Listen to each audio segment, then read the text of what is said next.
வாடிய பயிரை கண்டபோதெல்லாம் வாடினேன் என்று சொன்னவர் வள்ளலார் பெருமான் அவர்கள். அவர் எழுதிய திருவருட்பா எழுதப்பட்ட காலம் தொடங்கி பல்வேறு பதிப்புகளாக தொடர்ச்சியாக பயணித்து வந்திருக்கிறது. அதில் குறிப்பிடத்தக்க பதிப்புகளாக பாலகிருஷ்ண பிள்ளை அவர்களின் பதிப்பும் ஊரநடிகள் அவர்களுடைய பதிப்பும் குறிப்பிடத்தக்க பதிப்பாக இருந்திருக்கிறது. இன்றைய காலத்திற்கு ஏற்றவாறு தமிழவேல் சிவாலயம் ஜே மோகனையா அவர்கள் ஒரு மிகச்சிறந்த பதிப்பை திருவருட்பாவிற்கு வெளிக்கொண்டு வந்திருக்கிறார். 2023ஆம் ஆண்டு வெளிவந்திருக்கக்கூடிய இந்த பதிப்பு சந்தி பிரித்து மிக சிறப்பாக வெளியிடப்பட்டிருக்கிறது.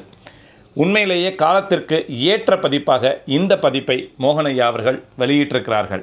வள்ளலார் பெருமானின் சிந்தனைகள் காலம் கடந்து நிலை பெற வேண்டும் என்ற நோக்கத்தில் திருவருட்பா 6 திருமுறைகளாக ஒரே நூலாக பதிப்பித்து வெளியிடப்பட்டிருப்பது குறிப்பிடத்தக்கது.